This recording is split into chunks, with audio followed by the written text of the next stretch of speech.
So our theme for the month is joy, and our theme today is sympathetic joy, which is one of the 4 Brahma-viharas from Buddhism.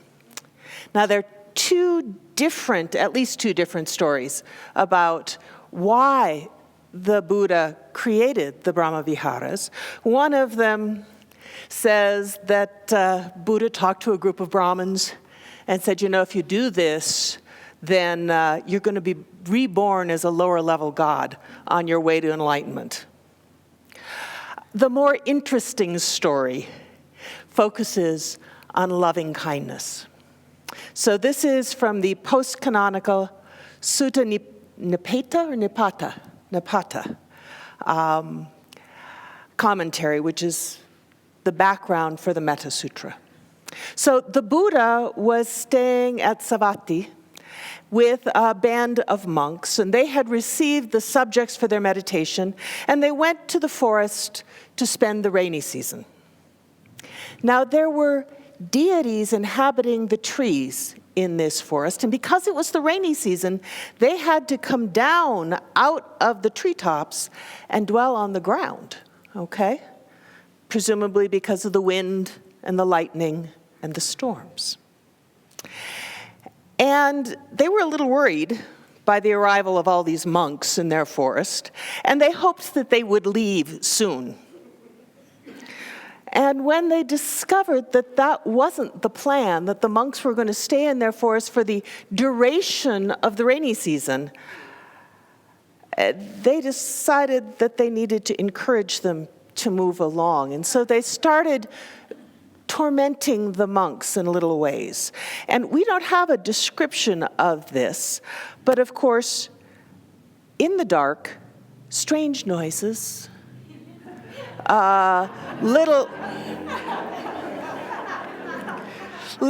little pinches and pokes and things falling on you.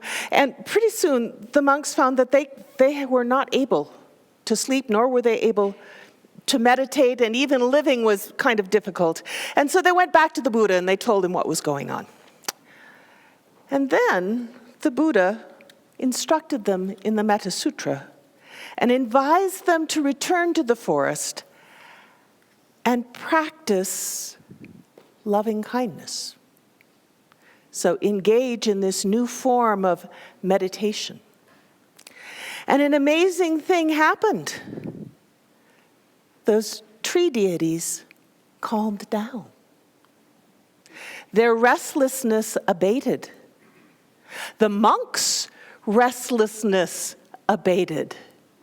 Everybody stopped being reactive and started responding from their center.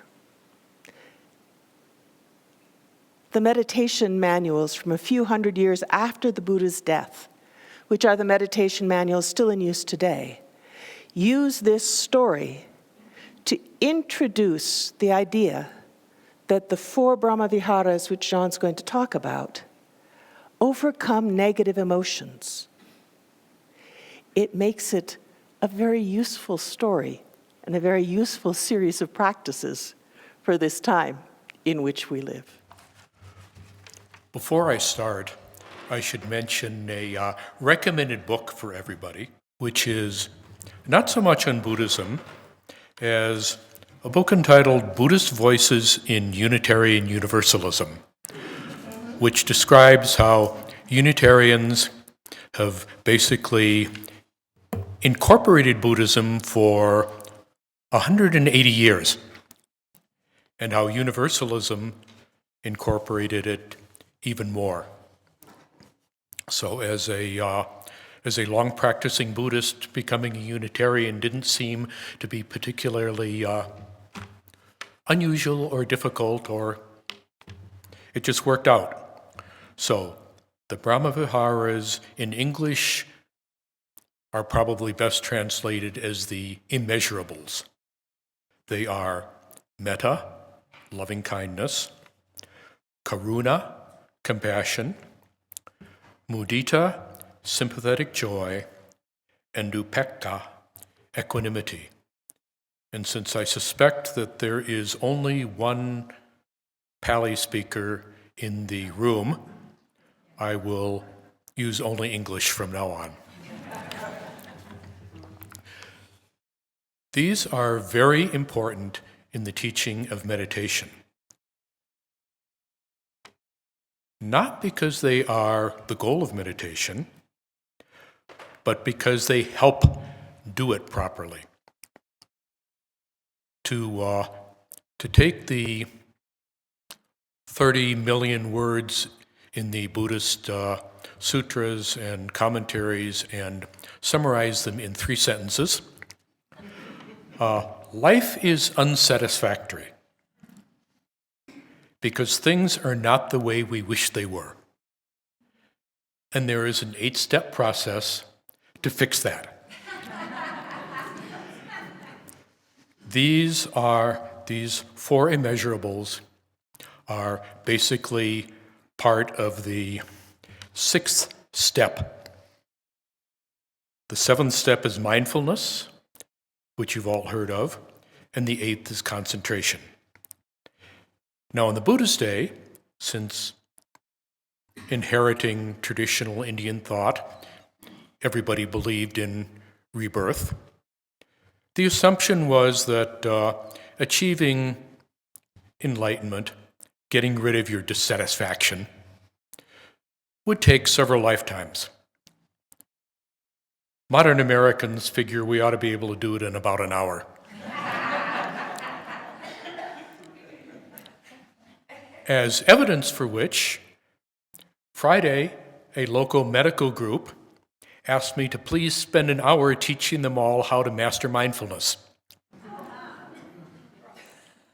Now, if I hadn't had a doctor's appointment at the time, I could have taught them how to do mindfulness, but they wouldn't have been successful.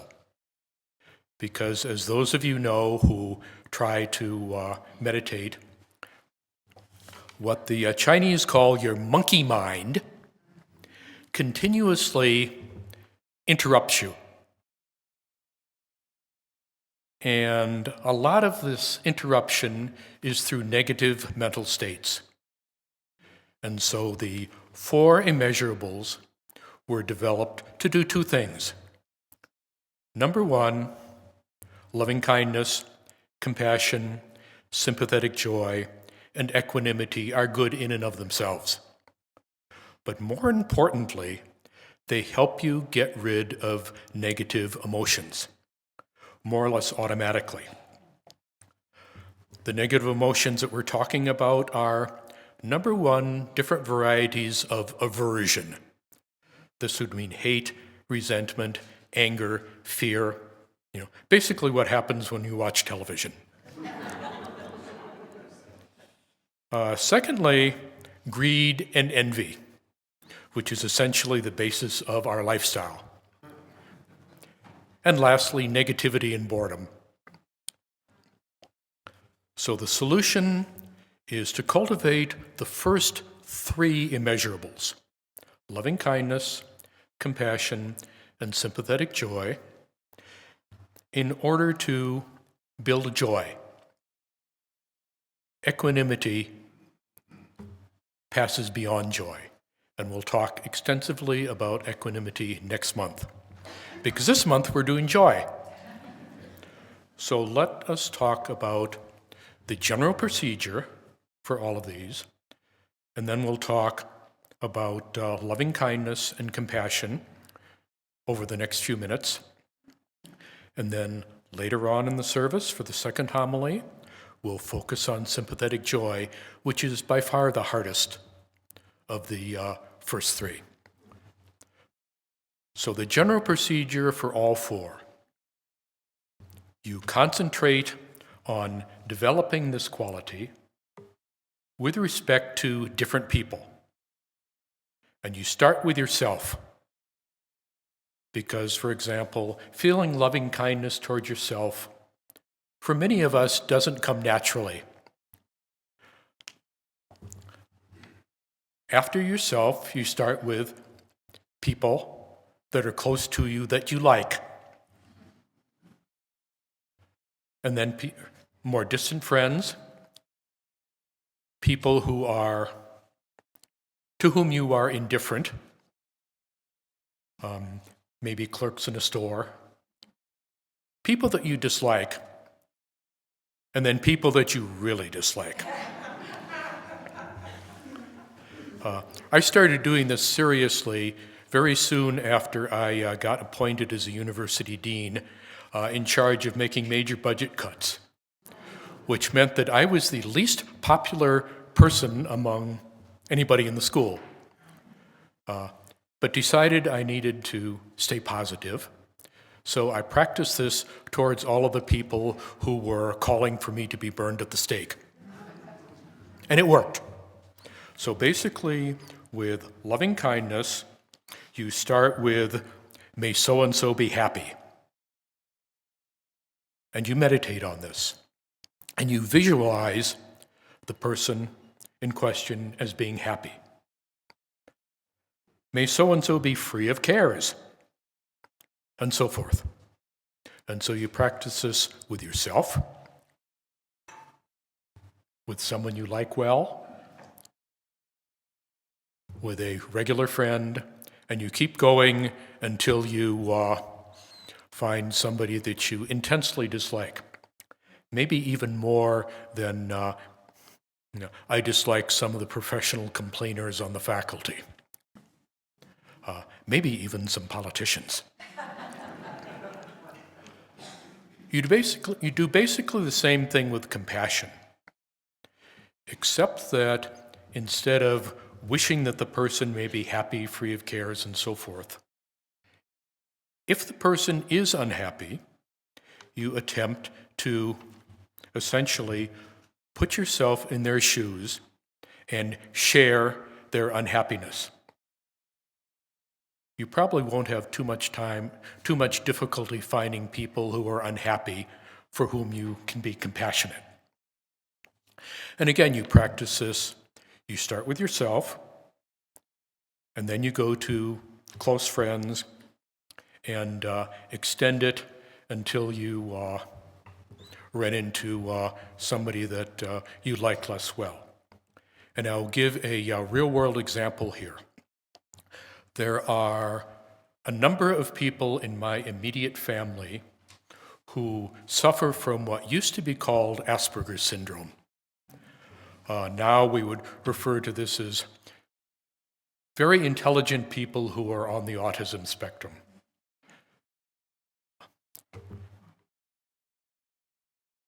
These are not people that, these are not people you would want to be.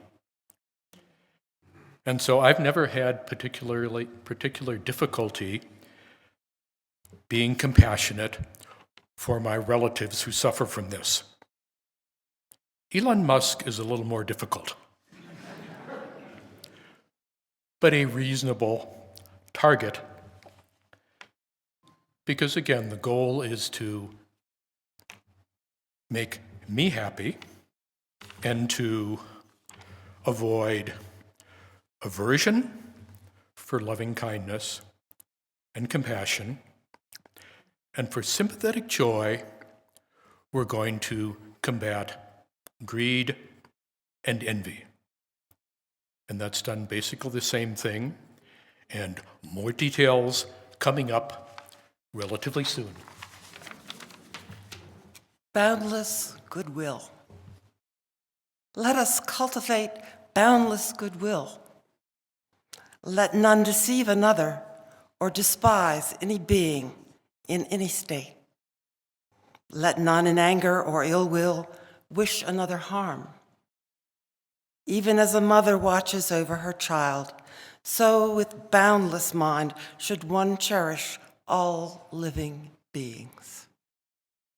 Radiating friendliness over the whole world, above, below, and all around, without limit. On to sympathetic joy. Joy is, of course, something all of us wish for ourselves. Wishing for joy for other people turns out to be a little bit complicated at times, so that wishing joy to the world is fairly easy. We do that every December. Being joyful when somebody else is may be easy or may be extraordinarily difficult, which is why it's the third of the four immeasurables and the last one that involves joy. Since, as I said before, equanimity leaves joy behind. The definition is pretty short. Basically, sympathetic joy means that you're happy that somebody else is happy. You're glad that they're glad. So happiness for someone else. And again, we practice doing this from ourself, which, unlike loving kindness, seems to be fairly easy for most people, through good friends and so forth. And once you get past the good friends, it starts to get difficult. And the difficulty is that if you want to be sincerely happy for someone, glad that they are happy, you can't be envious of the reason that they are happy. And of course, that's very often the case for various reasons. So basically, sympathetic joy is important not only because it's very good in and of itself, but because it's a difficult but effective weapon against greed and envy. If we're really going to be happy for somebody else, we can't wish that what had happened to them was happening to us and not to them. And from the reactions, clearly, this is a common emotion. Let's take a couple of typical examples. For people who are working, when somebody else gets promoted, how happy are you for them? And that's going to vary based on where you work. If you are a professional in law or in consulting or in accounting or a tenure-track faculty member, areas where a minority of the employees actually get promoted to the level where they're allowed to stay. When your colleagues get promoted, that's not necessarily something you're going to rejoice at, unless you're already at that partnership level. Because basically, they got promoted and you didn't. Practicing sympathetic joy, you should be able to develop sincere happiness that they got promoted. Similarly, weddings. Are you happy for the people at weddings, for the bride and groom? No matter how big or how simple the ceremony is. Some of us, of course, don't pay much attention to this. My wife and I turned down our family's offer of a big wedding and got married in court. And so we've never been jealous of anybody else's wedding. Ours has lasted 50-some years, after all. But people who do destination weddings in Paris, well, maybe we wouldn't feel quite so happy for them. We could use retirement as a similar example. Are you happy for your colleagues who take early retirement in their 30s or 40s? I read yesterday of somebody who's doing it in his 20s. So we may or may not be happy for our friends or colleagues who retire, especially if they retire early. And we could come up with a fairly long list of other things that people find really exciting for themselves, and we really wish it was happening to us instead. And so one of the great benefits of actively practicing sympathetic joy as part of meditation is to get over that, to learn to be really happy for other people, even if what's happening to them isn't happening to us. And the more we get rid of greed and envy, the calmer and happier we're going to be. And that transitions into equanimity, the fourth of the four immeasurables that we're going to talk about next time, where we leave joy behind, because if we're trying to be mindful of what's going on and meditate and generally become enlightened, best not to be disturbed even by joy. Buddhism, unlike many other systems of thought, puts a great deal of emphasis on equanimity and calm and not being excited about things. And so one of the questions that we're going to talk about next month when we talk about equanimity is, what is the difference between equanimity and indifference? And one of the major cultural differences between Buddhism and, say, Christianity is that while Buddhism strongly suggests that you will personally be better off if you work to improve the world, you should do so from a mental state of equanimity. Righteous anger is something to avoid like the plague. So next month, we'll talk about equanimity, and a challenge for all of you in developing sympathetic joy is this June, Jeff Bezos, the head of Amazon, and his fiancée, Lauren Sanchez, are going to get married. See if you can be happy for them.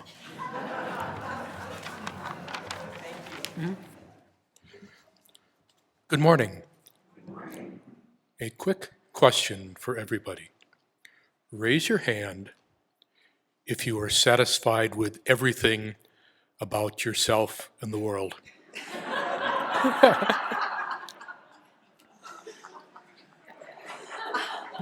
Which is, of course, the expected reaction. And one of the reasons we're talking about equanimity. Because most of us consider, why are we dissatisfied? Well, let me take a personal example. My wife and I are healthy. We live in the #1 tourist destination in the United States. As retired professors, we basically have no life concerns, except that my wife worries that I may have another heart attack and not survive it this time. And, 50 some years ago when we were a young couple, there were a lot of things that we could do that we can't do now, and we didn't have to watch our diet and all of that good stuff. This is not a new observation. The Buddha was raised to have a perfect life. His parents basically tried to make sure he never had anything disappointing. And he got married. He was a prince, everything was going great. And then he realized people get sick. People die. And before they die, they get old. So sickness, old age, and death tend to dissatisfy people. We have a lot of other things that dissatisfy us too. And so The Buddha's basic teaching was that people are dissatisfied. That's the first of the Four Noble Truths. They're dissatisfied because things aren't the way they wish they were. And I think we can all come up with lots of things we wish were different about ourselves, but especially about other people.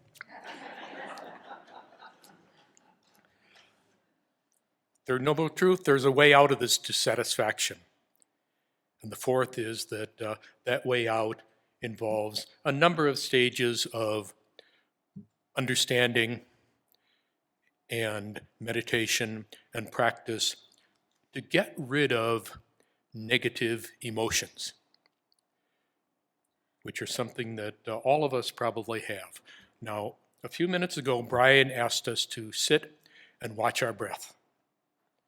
And I suspect most of you who have practiced meditation and breath watching at various points, and of those of you who have, how many of you have been able to watch your breath without unwanted thoughts popping into your mind? And how many of those thoughts were negative? Probably most of them. One of the unfortunate characteristics of the human psyche is that we don't love, but we are addicted to negative thoughts. Generally ones that are classified under the term of aversion. Now, Gail mentioned a few weeks ago that she's been reading a new book on revenge. And it talks about how the anger associated with revenge produces a major dopamine hit. Dopamine is, of course, the hormone that is triggered, among other things, by narcotics. And so anger, fear, envy, all of the various forms of aversion are emotions we have a very hard time getting rid of. It isn't that the dopamine hit makes us feel good, but we get addicted to it. And so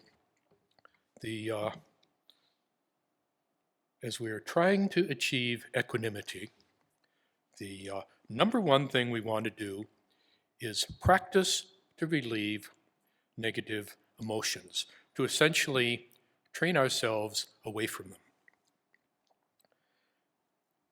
And that is easier said than done after 50 years of trying.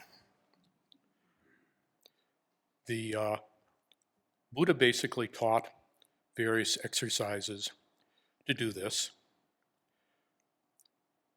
But in his belief, one of the major things that needed to go along with training yourself to get rid of these negative emotions was obliviousness. In other words, when he wanted to become enlightened, he abandoned his family, he abandoned his career, he basically went out as an independent, wandering ascetic and meditated without all of the responsibilities of day-to-day life. Because his observation was that basically if you're living a normal life, there are going to be so many things that you need to worry about with career and family and getting along with other people, that it would be much easier if you didn't have any of these concerns. Now, that may be true. However, as somebody who has been married for over 50 years and who has had a successful professional life, I don't think I would trade the ease of equanimity for the benefits of the lifestyle that I think pretty much all of us have lived. But nonetheless, as we talked about in May, there are a series of difficult exercises involved in getting rid of these negative emotions. And the three basic ones that we talked about then are loving kindness, where you basically wish the best for other people. You wish the best for the people you like. You wish the best for people to whom you are indifferent. And you wish the best to people that you dislike. And unfortunately, with the mass media TV, that last group seems to be getting bigger and bigger. Similarly with compassion, we recognize that everybody else is dissatisfied too. The number of people who go around happy all the time is very small. And the number of people who go around happy all the time without the aid of other substances is even smaller. And so we try to be compassionate for other people's sorrows. Again, the people that we like, the people to whom we are indifferent, and then there are all those other people that we dislike or intensely dislike. And the same with sympathetic joy. You try to feel happy for other people. This fights, by the way, the negative emotion of envy, which is a very popular emotion these days. Actually, it's probably always been popular, but we don't have to look far to see condemnations of people who are better off than we think they ought to be. So the goal here is to feel good about what's happening to them. And eventually, as we practice and reduce our negative emotions, we can spend more time in a state of equanimity, where we basically aren't disturbed by emotions. And there are a number of things we can do in this state. And I will say one or two words about that now, and a lot more in the second homily.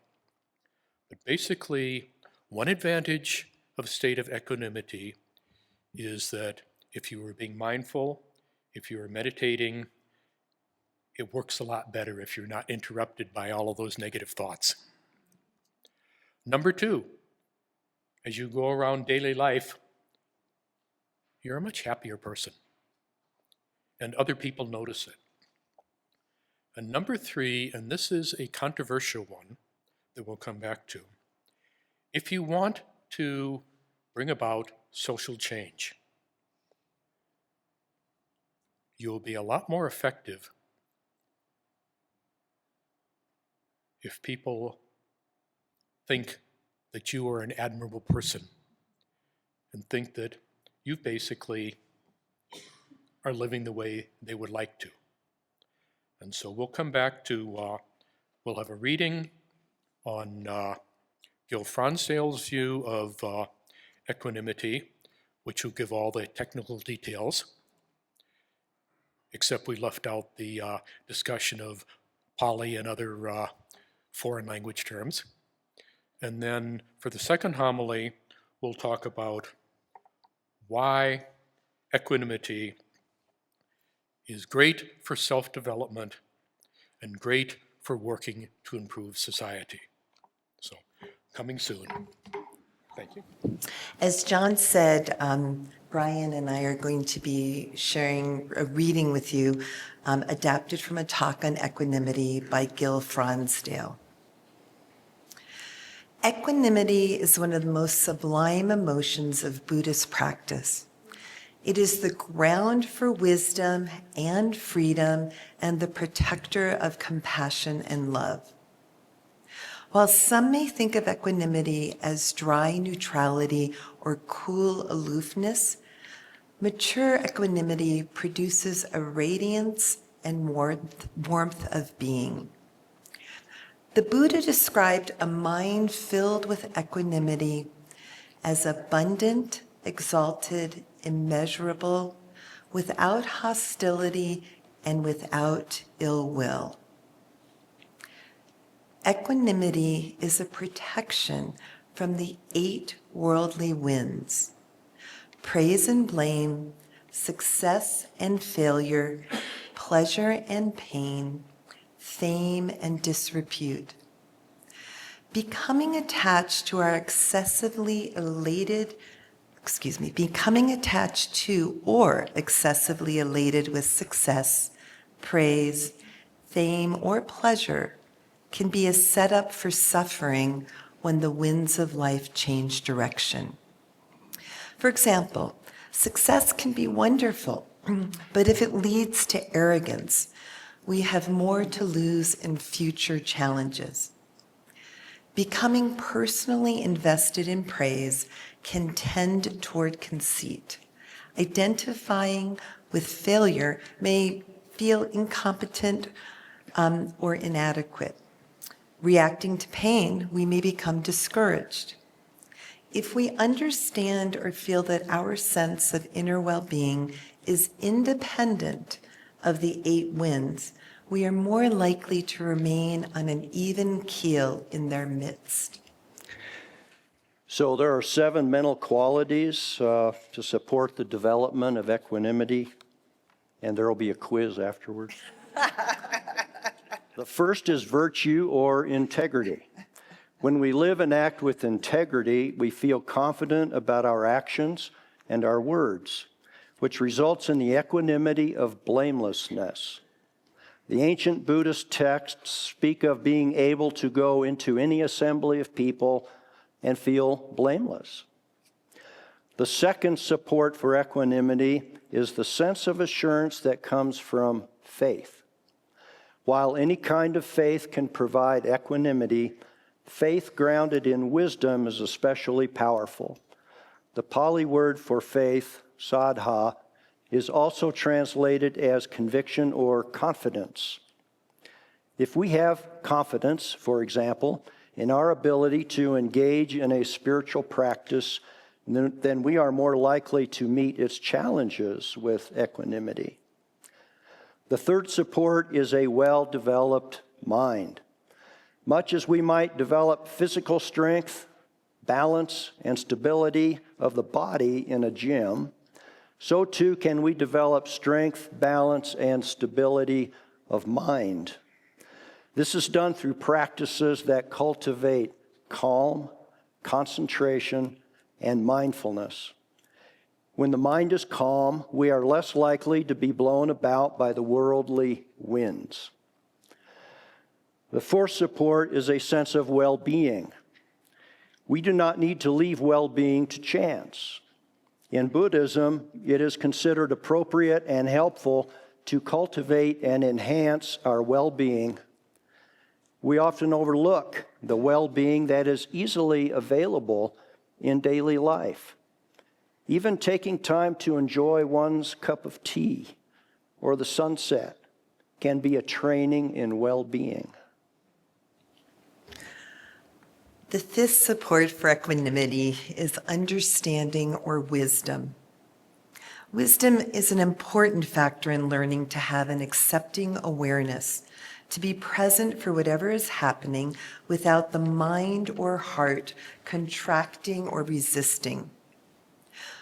Wisdom can teach us to separate people's actions from who they are. We can agree or disagree with their actions, but remain balanced in our relationship with them. We can also understand that our own thoughts and impulses are the result of impersonal conditions. By not taking them so personally, we are more likely to stay at ease with their arising. Another way wisdom supports equanimity is an understanding that people are responsible for their own decisions, which helps us to find equanimity in the face of other people's suffering. We can wish the best for them, but we avoid being buffeted by a false sense of responsibility for their well-being. One of the most powerful ways to use wisdom to facilitate equanimity is to be mindful when equanimity is absent. Honest awareness of what makes us imbalanced helps us to learn how to find balance. So the sixth support is insight, a deep seeing into the nature of things as they are. One of the primary insights is the nature of impermanence. In the deepest forms of this insight, we see that things change so quickly that we can't hold on to anything, and eventually the mind lets go of clinging. Letting go brings equanimity. The greater the letting go, the deeper the equanimity. And the final support is freedom, which comes as we begin to let go of our reactive tendencies. We can get a taste of what this means by noticing areas in which we were once reactive, but are no longer reactive. For example, some issues that upset us when we were teenagers prompt no reaction at all now that we are adults. In Buddhist practice, we work to expand the range of life experiences in which we are free. These two forms of equanimity, the one that comes from the power of observation and the one that comes from inner balance, come together in mindfulness practice. As mindfulness becomes stronger, so does equanimity. We see with greater independence and freedom, and at the same time, equanimity becomes an inner strength that keeps us balanced in the middle of all that is. Thank you, guys. So let's talk about equanimity in our lives. And I'll start with a follow-up on obliviousness. We talked about the recommendation by the Buddha that people withdraw from ordinary day-to-day life so that they're not reacting to all of the things that the rest of us react to 24/7. But obliviousness works in normal, everyday lay life. And let me again tell a quick story. And this one involves an unfortunate presidential election. In 1972, the American electorate, for reasons known only to themselves, decided not to change dicks in the middle of a screw.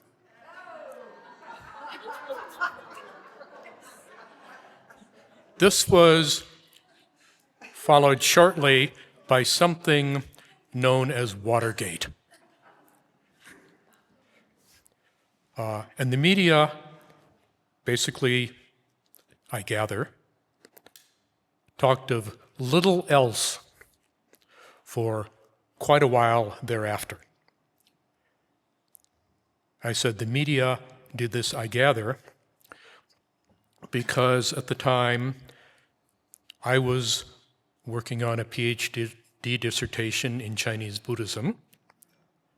My girlfriend was finishing her master's degree in library science, and the two of us were trying to decide what our future married life would look like.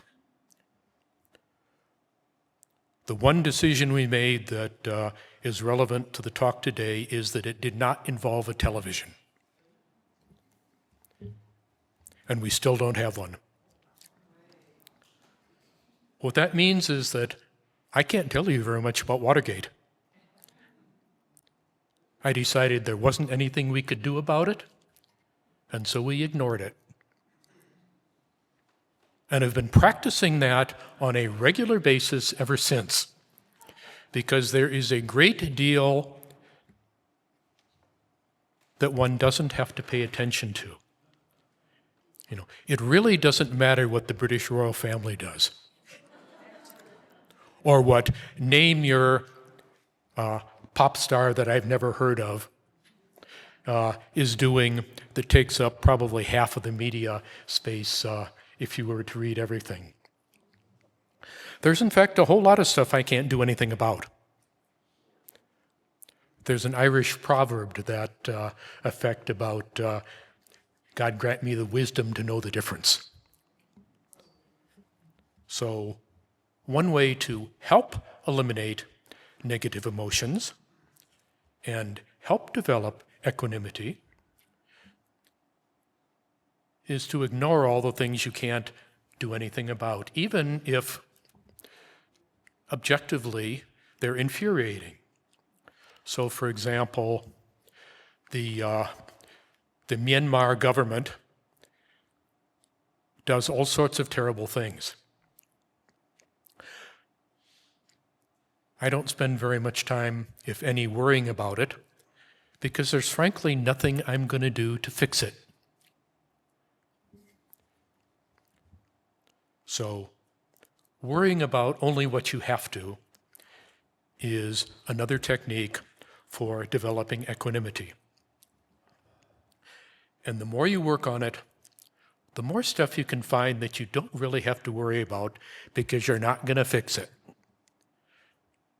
We can start with anything that involves human nature.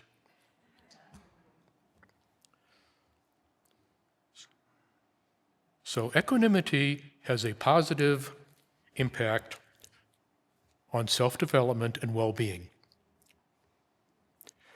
To the extent that I'm able to maintain it, I highly recommend it.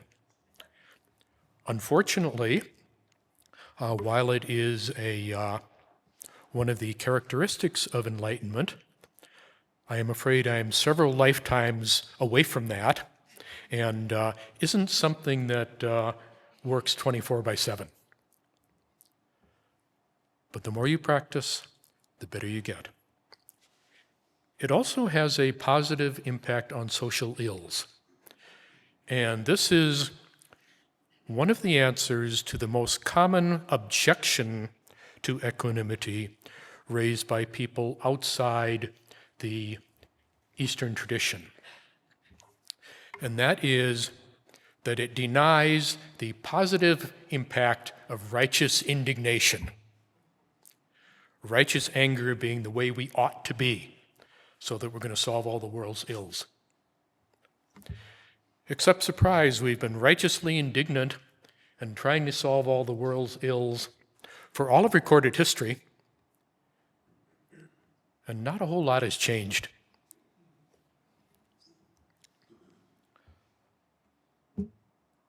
Let's look at the news from yesterday. Yesterday was the 12th of July, which some of you may know is a major holiday in Ulster. Basically, the Ulster Protestants marched through Catholic neighborhoods playing anti-Catholic songs and ideally starting fights, and if a batch of people get killed, all the better. They've been doing this for hundreds of years. I've never seen a scientific study on how many Catholics have been converted during that time, but I have a good guess. And this is coming from someone whose maternal grandfather was an Ulsterman who wore an orange sash on the 12th of July. So hostility doesn't do a good job of winning friends and influencing people. Now, of course, we know that angry demonstrations against evil things that other people do work really well.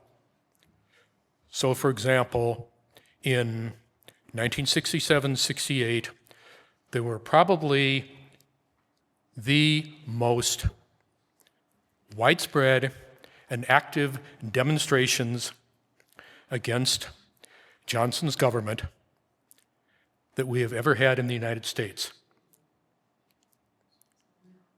Nixon won by a landslide.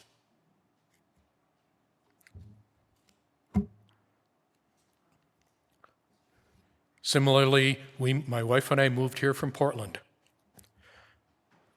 When Trump was elected, the anti-fascist demonstrators made the evening news throughout the whole country.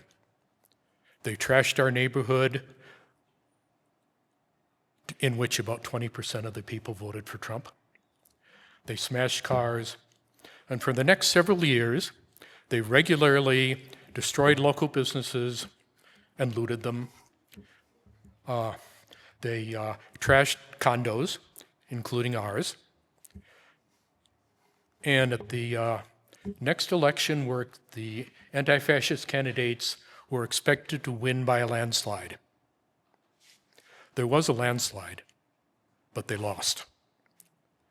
So trying to change society through hatred and hostility may up your dopamine count, but it doesn't do a very good job of changing society. On the other hand, if you approach changing things in a positive manner, in a way that doesn't involve hatred and dislike and anger and envy, you're still not going to completely save the world. But you'll probably make it a little bit better than the alternative.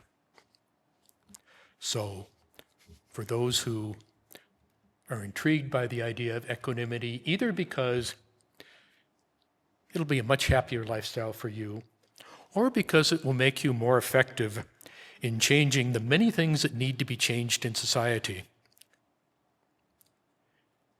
it works with the caveat that it is a lot of hard work.